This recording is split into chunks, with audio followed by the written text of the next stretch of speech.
Long before the 24-hour news cycle had a script for these types of events, a 16-year-old named Luke Woodham was quietly compiling a list of grievances against the world.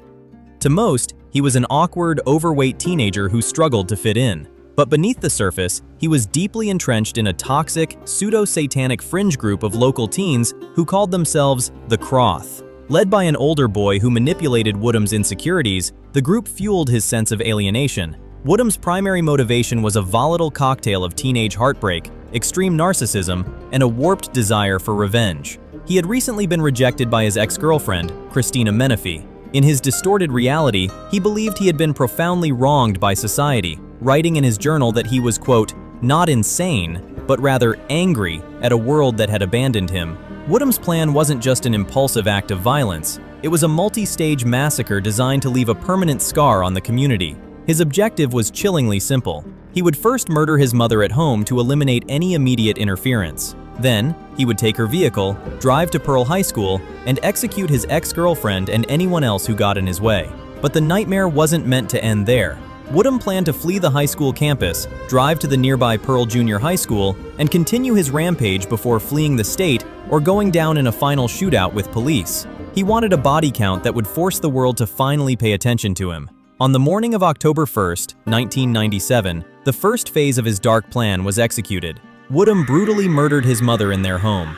Armed with a lever-action .30-30 hunting rifle hidden beneath a trench coat, he drove to Pearl High School. It was just before 8 a.m. Students were gathered in the commons area, chatting before the first bell.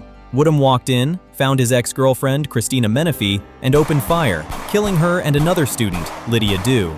Over the next few minutes of sheer terror, he fired indiscriminately into the panicked crowd, wounding 7 other students. As the school descended into total chaos, Woodham turned and exited the building. He was heading for his car. He had accomplished his first objective, and now he was preparing to drive to the middle school to finish his horrific master plan. But Woodham's plan was about to collide with an absolute force of nature. Enter Joel Myrick. He wasn't just the assistant principal of Pearl High School, he was a commander in the United States Army Reserve. When Myrick heard the gunshots echoing from the commons, his military training instantly kicked in. While teachers ushered students into locked classrooms, Myrick sprinted out of the building and made a beeline for his pickup truck in the parking lot. Inside his vehicle, he kept a .45 caliber semi-automatic pistol. Myrick retrieved his weapon, loaded a magazine, and chambered a round. As he took a tactical position, he spotted Woodham's car speeding toward the campus exit, on his way to the junior high. Myrick didn't hesitate. He stepped directly into the path of the fleeing vehicle, aiming his .45 right through the windshield. Faced with a trained soldier pointing a heavy-caliber handgun directly at him, the 16-year-old shooter slammed on the brakes. His grand, violent fantasy instantly evaporated. Woodham crashed his car into a grassy embankment. Myrick rushed the vehicle, yanked the teenager out by the collar of his trench coat, and pressed the barrel of his pistol against Woodham's neck. As Myrick held the shooter down, waiting for the police to arrive, he demanded to know why Woodham had done it. The shooter's only pathetic reply was, "Mr. Myrick, the world has wronged me." Luke Woodham was arrested, convicted, and sentenced to multiple life terms in prison. The tragedy at Pearl High School was devastating, claiming 2 young lives and shattering the peace of a small town. But had it not been for the decisive, fearless actions of an assistant principal who refused to wait for help, a second school would have fallen under siege that day. The shooter's ultimate plan failed completely, stopped by a single man who stood his ground.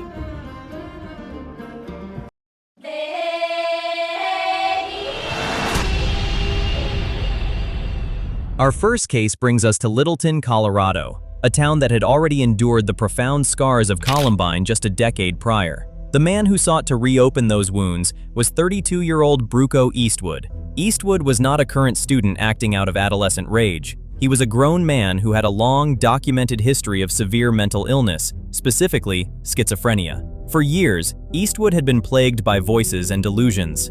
He harbored a deeply irrational, twisted resentment toward Deer Creek Middle School, the very school he had attended in the early 1990s. In his mind, the school and its students were somehow the architects of his life's failures. He wanted revenge against a ghost of his past, projecting his inner demons onto innocent children. Eastwood's plan was as simple as it was terrifying. He didn't amass an arsenal of tactical gear. Instead, he legally purchased a Winchester bolt-action hunting rifle. His strategy relied entirely on timing.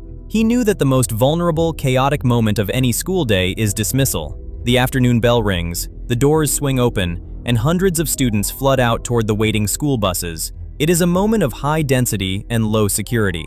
That was his window. February 23, 2010. It was roughly 3:15 p.m. when Eastwood arrived at Deer Creek Middle School. The buses were lined up. Students were laughing, talking, and heading home. Eastwood stepped out of his vehicle, walked purposefully toward the pavement near the buses, and raised the Winchester rifle. Without a word, he fired into the crowd. Two students, Reagan Weber and Matt Thew, were struck. Chaos instantly erupted as children scattered in terror. Eastwood worked the bolt of his rifle, chambering another round, preparing to fire again. Dr. Benke, 52-year-old math teacher and track coach at Deer Creek, was standing near the buses on afternoon duty when he heard the crack of the rifle. Human instinct tells us to run away from gunfire. Dr. Benke did the exact opposite. Realizing that the shooter was reloading a bolt-action weapon, Benke saw a split-second window. He charged the gunman. Benke tackled Eastwood, throwing him against a fence and wresting the rifle from his grip. As Benke pinned the much younger man to the frozen ground, another teacher and a bus driver rushed over to help hold him down until police arrived just minutes later. Because of a teacher's split-second decision to risk his own life, a mass tragedy was averted. Both students who were shot survived their injuries. Bruco Eastwood was later found not guilty by reason of insanity. He was committed to the Colorado Mental Health Institute, a reflection of the severe delusions that drove him to the school that day. His plan was stopped, not by a system, but by the sheer bravery of a man who refused to let his students die. If you enjoyed the video or want a part 2, press the like button. If you didn't, go f*** yourself. But what you should definitely do is watch this video over here and subscribe.